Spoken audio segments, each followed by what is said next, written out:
ॐ विश्वानि देव सवितदुरितानि परास्तुव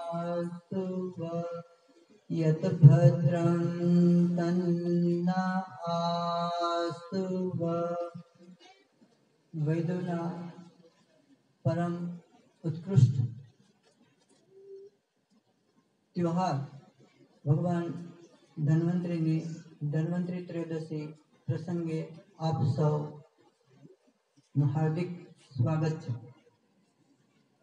आप आपनो अमूल्य समय फाळवी અહીં ઉપસ્થિત થયા છો ભગવાનના શ્રી ચરણોમાં એ આપની ભગવાન ધન્વંતરી પ્રત્યેની અનન્ય આસ્થા છે એ પ્રદર્શિત કરે છે। આજકાલ લોકો પાસે સમય નથી। ધન્વંતરી ભગવાન પ્રત્યે ઘરે પણ લોકો પૂજન કરી લેતા હોય છે, પણ આપ ભગવાન ધન્વંતરીના આકર્ષણથી અહીંયા આવ્યા છો, એમની ઈચ્છાથી આવ્યા છો, એ એક વાસ્તવિક સત્ય છે। આ જગ્યાની અંદર આવવાનું સૌભાગ્ય મને છે। મારું આયુર્વેદ પૂરું થયું 94 પછી મને અહીંયા આવવાનું સૌભાગ્ય મળ્યું। ત્યારે અહીંયા એક નાનકડી ડેરી હતી। એ વખતે અહીં જે ઉપસ્થિત છે લખાભાઈ, એ આ જગ્યા સાથે પ્રારંભથી જોડાયેલા છે। એ કાયમ માટે ભગવાનની સેવા પૂજા કરતા અને અહીંના જે પૂજારી મહારાજો છે એમના ક્રમવાર એમની સેવા પૂજા કરતા। ત્યારે બહુ ઓછા લોકો અહીંયા આવતા। ક્યારેક ક્યારેક કોઈ લોકો અહીં ભગવાનના દર્શન માટે આવતા, પણ આજે ઘણી બધી જાગૃતિ આવી છે અને આટલા બધા લોકો એક સાથે અહીંયા ઉપસ્થિત થયા છે। આપણે આઝાદી પછી આ જગ્યાના વિકાસ માટે આયુર્વેદના અનેક તજજ્ઞોએ રસિકલાલ પરીખથી લઈ અને ઘણા બધા લોકોએ ખૂબ પ્રયાસ કર્યો છે। બાન લેબોરેટરીવાળા એ લોકોએ ખૂબ પ્રયાસ કર્યો છે, પણ જગ્યાની અંદર જે વિકાસ થવો જોઈએ આજ સુધી નથી થયો। આ જગ્યાનો જે ઇતિહાસ છે ભાગવત મહાપુરાણની અંદર અને મહાભારતની અંદર છે। ભગવાન ધન્વંતરીનો આવિર્ભાવ છે કાશીરાજ છે। આપણે અત્યારે જે મંત્રોથી ભગવાનને આહુતિ આપી, કાશીના મહારાજા છે। સુશ્રુત સંહિતાનો જે પ્રારંભ થાય છે એની અંદર બતાવે છે કે हम ही काशीराज देवदास धन्वंतरी उपधैनव वितरण और अपना पोष कलावत गोपुर रक्षित सुसुत प्रभुते ત્યારે ભગવાન કાશીરાજ વાનપ્રસ્થાશ્રમની અંદર હોય છે। એ વખતે દેવર્ષિ, રાજર્ષિ અને અન્ય ઋષિ, સપ્તર્ષિ ઇત્યાદિ અન્ય ઋષિઓથી ભગવાન ધન્વંતરી આવિષ્ટિત હોય છે। એ સમયે આ એમના શિષ્યો છે એ આવીને એમને વિનવે છે અને એમને ભગવાનને કહે છે કે અમે આપની પાસે આયુર્વેદ શીખવા માટે આવ્યા છે, આપ અમને આયુર્વેદનો ઉપદેશ કરો। એમણે આયુર્વેદનું અધ્યયન એ શિષ્યોને કાશીરાજની અંદર કરાયું જ્યારે એમનો વાનપ્રસ્થાશ્રમ હતો ત્યારે। પણ આયુર્વેદ છે એક જગ્યાએ સ્થિર થઈને ન થઈ શકે।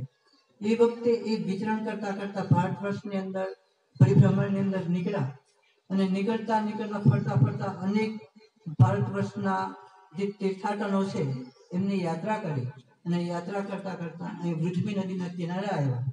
ત્યારે એમને ખૂબ અપાર આનંદની અનુભૂતિ થઈ અને અહીંયા અંતેવાસની અંદર પોતાના આશ્રમની સ્થાપના કરી। આ આશ્રમ સાથે મહાભારતની અંદર જે વર્ણિત ઇતિહાસ છે, ભાગવત પુરાણની અંદર જે ઇતિહાસ વર્ણિત છે એ એવું કહે છે કે મહારાજા પરીક્ષિત મૃગયા માટે વન વિહાર વનમાં નીકળે છે એ વખતે એક હરણની શોધમાં હરણની પાછળ પાછળ પોતાનો પીછો કરે છે અને એ પીછો કરતા કરતા સમીક ઋષિના આશ્રમની અંદર આવી ચડે છે। સમીક ઋષિ એ વખતે કાષ્ઠ મૌન ધારણ કરી અને તપશ્ચર્યાની અંદર હોય છે। પરીક્ષિત રાજા આવી ને એમને કહે છે કે ભાઈ અહીં આપે મૃગને જોયું છે, હરણને આવતા જોયું છે? સમીક ઋષિ કાષ્ઠવત મૌન અવસ્થાની અંદર સાધનામાં હોય છે। એમના તરફથી કોઈ પ્રત્યુત્તર નથી મળતો। મહારાજા 2-3 વખત પૂછે છે પણ સમીક ઋષિથી કોઈ પ્રત્યુત્તર ન મળતા રાજા કોપાયમાન થાય છે અને ત્યાં એક મૃત સર્પ પડેલો હોય છે। ધનુષની નોકથી એ ઋષિના ગળાની અંદર આ હારને નાખી દે છે, મૃત સર્પને નાખી દે છે। જંગલની અંદર એમના પુત્ર છે શૃંગી ઋષિ એ કાષ્ઠ સમિધા યજ્ઞના સમિધા માટે એ ગયા હોય છે ત્યારે એમના મિત્ર હોય છે, એમના સાધ્યાય કૃષ ઋષિ, એમના દ્વારા એ જાણવા મળે છે કે પોતાના પિતાના ગળાની અંદર કોઈ મૃત સર્પને નાખી દીધો છે। તરત જ શૃંગી ઋષિ કોપાયમાન થાય છે અને પાણીની અંજલિ ભરી અને શાપ આપી દે છે કે જેણે મારા પિતાના ગળામાં મૃત સર્પ નાખ્યો છે એનું આજથી 7મે દિવસે મૃત્યુ થાય। મૃત્યુનું નિમિત્ત કોણ બને? તો એમણે તક્ષક નાગને આજ્ઞા કરી કે તક્ષક નાગ કરડવાથી આજથી 7મા દિવસે એમનું મૃત્યુ થાય। ઋષિકુમારો જંગલમાંથી પાછા આવ્યા ત્યારે સમીક ઋષિને ખ્યાલ આવે છે કે શૃંગી ઋષિ દ્વારા આવો શાપ અપાઈ જાય છે। એટલે એમણે કીધું કે બેટા, તપસ્વીઓ માટે, બ્રાહ્મણો માટે ક્ષમા એ સૌથી ઉત્તમ આભૂષણ છે। પછી પોતાના જે આશ્રમના શિષ્યો હતા એના મારફતે એમણે મહારાજાને પોતાના પરીક્ષિતને જે શાપના સમાચાર છે એ કેવડાવ્યા અને પછી તરત જ પરીક્ષિત રાજાએ ગંગા કિનારે ભાગવત પારાયણનું આયોજન કર્યું અને તક્ષક નાગના સર્પથી મૃત્યુ ન થાય એ માટે દેશભરના વૈદ્યો હતા એમને નિમંત્રણ પાઠવ્યું કે જે કોઈ આ સર્પનું ઝેર ઉતારશે એ ઝેર ઉતારનારને એ જે માગશે એ આપવામાં આવશે। ત્યારે આ આશ્રમની અંદર ઔપથૈનવ, વૈતરણ, પુષ્કરાવત, કરવીર્ય, ગોપુ રક્ષિત, સુશ્રુતાદય આવી લખ્યું છે। એની પાછળ દલહાને ટીકા લખી છે। ગાર્ગ્ય, ગાર્લવ, કાંકાયન, નિમિ આદય, આના સિવાય એ ઋષિઓ હતા અને એમની સાથે કશ્યપ પણ હતા અને કશ્યપ એ વિષ વિદ્યાના મહાન પ્રણેતા હતા। એમને બીડું ઝડપ્યું કે હું તક્ષક નાગનું વિષનું નિવારણ કરીશ। તો અહીંથી પોતાની યાત્રા પ્રારંભ કરે છે જ્યાં તક્ષક બળની જે ગુફા છે એ ગુફામાં અમે જ્યારે પહેલા આવતા 1994 થી 97 ની વચ્ચે એ સમયે સાક્ષાત નાગના ત્યાં દર્શન થતા, અવારનવાર દર્શન થતા, અનેક નાગના દર્શનો થતા। આ વિસ્તારની અંદર અનેક સર્પો છે। તો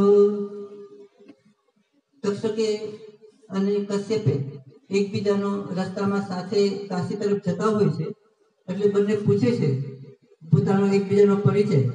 એટલે કશ્યપે કીધું કે હું ભગવાન ધન્વંતરીનો શિષ્ય છું, વિષ વિદ્યાનો પ્રણેતા છું અને ગમે તેવા ચાહે અનંત નાગ હોય, ચાહે તક્ષક નાગ હોય, ચાહે કોઈ પણ પ્રકારના નાગ હોય, એને ફક્ત મારી દ્રષ્ટિથી હું વિષ ઉતારી શકું। ત્યારે તક્ષકે કીધું કે મારામાં એવું વિષ છે કે મારા વિષનું નિવારણ આ પૃથ્વી પર શક્ય નથી। દ્રષ્ટિ માત્રથી જ એ ખાલી જોઈ દ્રષ્ટિ માત્રથી કે હું કોઈ પણને બાળીને ભસ્મ કરી નાખું। તો પછી એમણે કીધું કે અહીંયા વટવૃક્ષ છે એની પર આપનો પ્રયોગ કરો. તો એ જ વખતે તક્ષક નાગે દ્રષ્ટિની સાથે એને દંશ માર્યો, અને જેવો દંશ માર્યો એવું એ વડનું ઝાડ છે એ બળીને ભસ્મ થઈ ગયું. એટલે કશ્યપ ઋષિએ આજુબાજુમાં જોયું, અહીંયા વિસર્યકરણી સ્વામીજી સાથે મારે એક વખત વાત થઈ હતી. એની અંદરની જે દિવ્ય પુસ્તકના ઔષધિઓ છે એમાંની લાંગલી એક છે, એમનું નામ છે વિસર્યકરણી. રામાયણની અંદર રામ જ્યારે મૂર્છિત થાય છે એ વખતે હનુમાનજીને આજ્ઞા કરે છે સવર્ણકરણી, વિસર્યકરણી, મૃત સંજીવની અને મૃત સંજીવની અને આ 4 પ્રકારની ઔષધિઓ છે એ હનુમાનજીને લેવાની આજ્ઞા કરે છે. એમાંની એક ઔષધિ આપણે ધન્વંતરી વટ પાસે હોય છે અને એ શ્રાવણ ભાદરવા મહિનાની અંદર વિશેષ પ્રમાણમાં જોવા મળે છે. અમે અહીંથી અનેક વખત ગ્રહણ કરી અને વિશ્વવિદ્યાલયની અંદર એના પ્રયોગો કર્યા છે. ખૂબ સારા પરિણામો આવે છે. તો એ ઔષધિ અને બીજી અન્ય વિષયની ઔષધિઓ સિરીઝ છે, અંકોલ છે, આજુબાજુમાં જેટલી ઔષધિઓ તમે જોશો એ બધી જ વિષનાશક ઔષધિ છે. કશ્યપ ઋષિએ એમાં જળ અભિમંત્રિત એ ઔષધિઓથી જળ અભિમંત્રિત કરી અને એ ભસ્મ રાશિ ઉપર જે ઝાડ બળીને ભસ્મ થઈ ગયું હતું એની ઉપર જલાંજલિ નાખી એટલે એ ઝાડ નવપલ્લવિત થઈ ગયું. ભાગવત પુરાણની અંદર એવું વર્ણન છે કે એ ઝાડની ઉપર એક મનુષ્ય પણ હતો, એ સાથે બળીને ભસ્મ થઈ ગયો હતો. પણ જ્યારે ઝાડ નવપલ્લવિત થઈ ગયું ત્યારે મનુષ્ય પણ એની ઉપર આવી ગયો. એટલે એટલી બધી એટલે તક્ષક નાગને થયું કે મારા સાપ હું જે સર્પદંશ કરીશ એનું આ કશ્યપ ઋષિ છે અવશ્ય નિવારણ કરશે. એટલે એમને કીધું કે તમે કયા પ્રયોજનથી જાઓ છો? એટલે કશ્યપે કીધું કે ભાઈ હું તો ફક્ત ધનના પ્રયોજનથી જાઉં છું. તો કે અહીંયા મારો ધન ભંડાર ભરેલો છે, તમારે જોઈએ એટલું ધન આપી દો. પછી અનેક સોના મોરો, રત્નો અને જે પ્રેશિયસ સ્ટોન્સ હોય છે એ બધા આપ્યા. અને તક્ષક ઋષિ કશ્યપ ઋષિએ પણ પોતાની તપ સાધનાના બળથી જાણ્યું કે પરીક્ષિત રાજાનું આયુષ્ય પૂર્ણ થયેલું છે. પછી તક્ષક નાગ અહીંયા કશ્યપ ઋષિ રોકાઈ રહી છે, પણ એ વિષના પ્રભાવથી આજે વટવૃક્ષની ઉપરના જે પાન છે એ વિષના પ્રભાવથી સફેદ છે. અહીંથી બરાબર 1 યોજન દૂર સંજયભાઈની વાડીમાં પણ ધન્વંતરી દેવાલય છે. ત્યાં ધન્વંતરીની મૂર્તિ ઉપર અંકિત એમના 14 એમના જે બધા 7 શિષ્યો છે અને અન્ય શિષ્યો છે ઉપરની પંક્તિમાં એ છે જે અહીં મંદિરની મૂર્તિમાં પણ છે. પણ ત્યાંની મૂર્તિની અંદર વિશેષતા એ છે કે સમુદ્ર મંથન વખતે જે 14 રત્ન નીકળ્યા એ 14 રત્નો જેમ કે પારિજાત વૃક્ષ જે કલ્પવૃક્ષ છે એ કામધેનુ ગાય, ઉચ્ચૈશ્રવા અશ્વ, ઐરાવત હાથી, ચંદ્રમા એ બધાના જે નીચે છે વરુણનું છત્ર ઇત્યાદિ સમુદ્ર મંથનમાંથી જે રત્નો 14 નીકળ્યા છે એ 14 રત્નો છે એ નીચેની પંક્તિની અંદર છે. એટલે મૂર્તિની અંદર આખું પુરાણ ભરેલું હોય છે. તો આ મૂર્તિની અંદર અને એ મૂર્તિની અંદર ધન્વંતરી પુરાણનો સમસ્ત ઇતિહાસ છે. આ વખતે આપણે હવે એવો નિશ્ચય કર્યો છે કે 1 વર્ષ અહીં મોટો યજ્ઞ કરીએ, કેમ કે બંને જગ્યાએ જ્યારે યજ્ઞ કરવા જાય છે તો બંને જગ્યાએ પહોંચી નથી શકાતું અને દોડધામ વધી જાય છે. બધાની દોડધામ વધી જાય છે અને બ્રાહ્મણોને વધારે મહેનત કરવી પડે છે અને એ બિચારા થાકી જાય છે. એટલે એવો નિશ્ચય કર્યો છે કે 1 વખત અહીં મોટો યજ્ઞ કરીએ, 1 વખત ગાંધીનગર મોટો યજ્ઞ કરીએ, 1 વખત અહીંયા, 1 વખત ગાંધીનગર, અલ્ટરનેટ એક બીજી જગ્યાએ મોટા પાટોત્સવ આપણે કરતા રહીશું. તો એ મંદિરથી લઈ અને આ મંદિર સુધીનું જે લંબાઈ છે 1 યોજન છે. 1 યોજન તક્ષક નામની લંબાઈ હતી. ત્યાં એમની પૂંછડીનો ભાગ છે અને અહીં તક્ષક ગુફા છે. આ મંદિર છે ત્યાં એના મુખનો ભાગ છે, તક્ષક ગુફા છે ત્યાં. તો એની વચ્ચે એક સર્પાકાર બેલ્ટ રચાય, એક સર્પાકાર આકાર નિર્માણ થાય છે. અને અત્યારે જે છે સૂર્ય નક્ષત્ર ચાલે છે સ્વાતિ નક્ષત્ર પહેલાનું જે નક્ષત્ર હતું એ ચિત્રા, ભાદરવા મહિનાની અંદરનું જે નક્ષત્ર હોય છે તો એ નક્ષત્રની અંદર તમામ પ્રકારના જે ઝેરી જંતુઓ છે ચિત્રા નક્ષત્રના પ્રભાવથી બધાનો વિષ વધી જાય છે. માંડવીના ખેતર હોય અને ચિત્રા નક્ષત્રના 2, 4, 5 છાંટા પડે કે થોડીક વૃષ્ટિ થાય તો પાથરે વીછી થઈ જાય, અમુક ગંજીઓ થાય તો એમાં સાફ થઈ જાય. ઝેરી વનસ્પતિઓ છે, આ લાંગલી ઇત્યાદિ, લાંગલી, કરવી, એ બધાનું વિષ છે અધિક પ્રમાણમાં વધે અને વિષાક્ત ઔષધિઓને અમૃતીકરણ કરવા માટે ચિત્રા નક્ષત્રની અંદર ગ્રહણ કરવાનું શાસ્ત્રની અંદર સુશ્રુતે જે કલ્પસ્થાન વિષ વિદ્યા બતાવી છે એની અંદર આનો ઉલ્લેખ છે. તો ત્યાંથી લઈને અહીં સુધીનો જે આખો સર્પાકાર બેલ્ટ બને છે એ આખો ને આખો દગ્ધ થઈ જાય છે. તમને પીળા વર્ણનો વિષથી દગ્ધ થયેલો આખો સર્પ જોવા મળશે. તો એની વિષ વિદ્યાનો પ્રભાવ છે. પછી તક્ષક નાગ છે એ ત્યાં પહોંચે છે જ્યાં આમની કથા ચાલતી હોય છે, અથવા તો એમનો મેલ ત્યાં બનાવેલો હોય છે, એક થાંભલા ઉપર મેલ બનાવીને રહેતા હોય છે. ત્યાં આ લોકો પોતાના જે મિત્રો હોય છે એમને તાપસનું રૂપ બનાવે છે, તાપસો બનાવે છે અને રાજાને સમાચાર કેવડાવે છે કે જંગલમાંથી, અરણ્યમાંથી ઋષિકુમારો આવ્યા છે અને એ આપના દર્શનની ઈચ્છા રાખે છે. તો પછી એ લોકોને રાજા પરીક્ષિત કહે છે કે તમે આવીને અમારા દર્શન કરી શકે. તો પછી એ લોકો પરીક્ષિત પાસે જાય છે અને એમને ખાવા માટે ફળ ફૂલ આપે છે. રાજાને અરજી આપે છે ફળ ફૂલથી. રાજા એમાંથી એક ફળ છે એ પોતે કાપે છે અને એમાંથી એક તામ્ર વર્ણનો 3 આંખો અને 8 પગ વાળો કીડો નીકળે છે અને એ કીડો તરત જ સર્પનું રૂપ ધારણ કરી તક્ષક નાગના પરીક્ષિત રાજાના અંગુષ્ઠા ઉપર દંશ મારે છે અને તરત જ ત્યાંથી અદ્રશ્ય થઈ જાય છે અને એ જ સમયે પરીક્ષિત રાજા છે એ કાળધર્મને પામે છે. તો આ જગ્યા તક્ષક નાગ અને ભગવાન ધન્વંતરીના અંતેવાસ સાથે સંકળાયેલી છે. ભગવાન ધન્વંતરીનું મૃત્યુ પણ કહેવાય છે. જે અમૃતનો આવિર્ભાવ લઈને જે સમુદ્ર મંથનમાંથી નીકળ્યા છે એ પણ અહીંયા જ તક્ષક નાગના સર્પદંશથી મૃત્યુ પામે છે આ જગ્યાની અંદર. મેં સ્વામીજીને પૂછેલું કે અહીંયા ધન્વંતરી ભગવાનનો આશ્રમ છે, અહીંથી આપણે દૂર જઈએ વિષ્ણુવેલ પાસે દધીચી ઋષિનો આશ્રમ છે, ત્યાંથી સૂત્રાપાડા જઈએ તો સૂત્રાપાડાની અંદર ચ્યવન ઋષિનો આશ્રમ છે, ત્યાંથી આગળ જઈએ ધામેશ બાજુ તો ત્યાં ગૌતમ ઋષિનો આશ્રમ છે. દ્વારિકાથી લઈને ભાવનગર સુધીનો જે આખું આપણો દરિયા કિનારો છે ત્યાં અનેક પ્રકારના ઋષિમુનિઓ જેને હિમાલયની અંદર તપશ્ચર્યા કરી છે એ લોકો આવીને શા માટે ઉત્તરાવસ્થાની અંદર આવ્યા.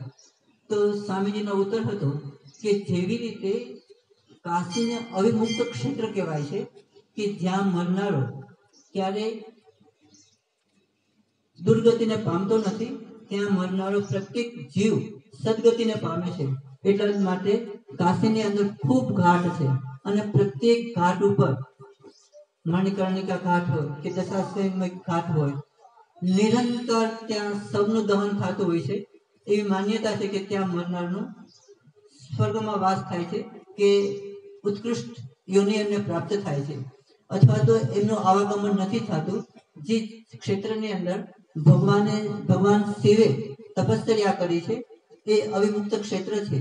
એવી જ રીતે દ્વારિકાથી લઈને સોમનાથ અને સોમનાથથી લઈને ભાવનગર સુધીનો વિસ્તાર છે એ પણ સ્કંદ પુરાણની અંદર ભારત ખંડને જે અલગ અલગ કેદારખંડ હોય, માનસ ખંડ હોય કે પછી અરુણાચલ ખંડ હોય કે પછી આપણો રેવા ખંડ હોય, તો એવી રીતે અલગ અલગ ખંડોની અંદર ડિવાઇડેડ કર્યો.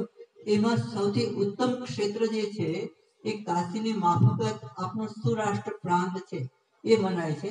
એટલે બધા જ ઋષિ મુનિઓ ઉત્તરાવસ્થાની અંદર અહીંયા આવ્યા હતા.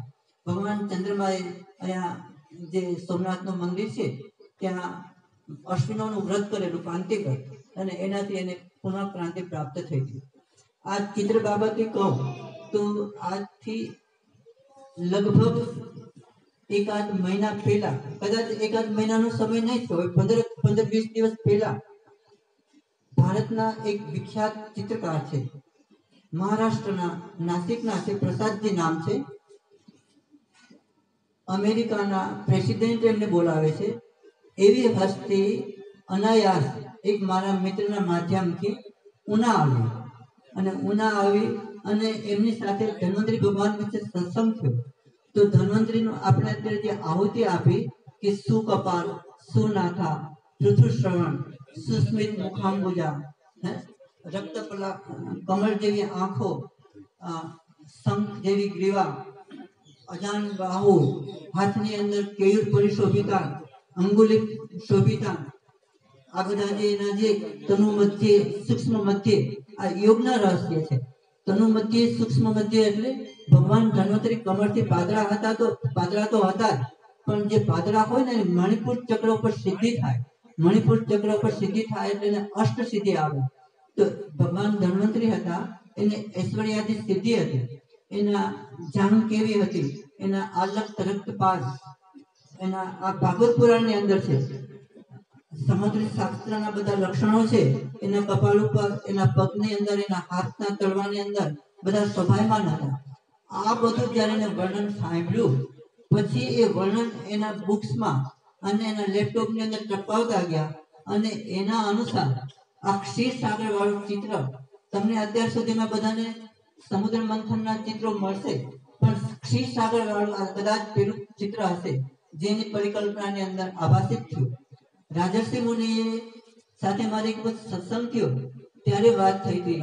તો એમના કહેવા અનુસાર દેવો અને દાનવોએ જ્યારે જ્યારે સમુદ્ર મંથન કરી અને 14 રત્નોની પ્રાપ્તિ અને અમૃત પ્રાપ્તિનો ઉપાય કર્યો, એ આપણા ચોરવાડથી લઈ અને સોમનાથ સુધીના વિસ્તારની અંદર સમુદ્ર મંથન થયું, અને આ જ વિસ્તાર છે ક્ષીરસાગર કહેવાય છે.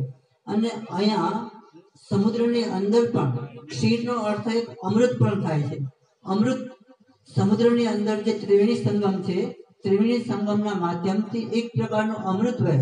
અને દરિયાની અંદર જે સૌથી શ્રેષ્ઠ જીવ છે વ્હેલ માછલી. તો એ માછલી ફક્ત અને ફક્ત ભારત વર્ષની અંદર જે આપણો સોમનાથનો દરિયા કિનારો છે એ વિસ્તારની અંદર વર્ષની અંદર અમુક સમય માટે આવે છે અને પોતાના શરીરમાં તે અંબર બહાર કાઢે છે.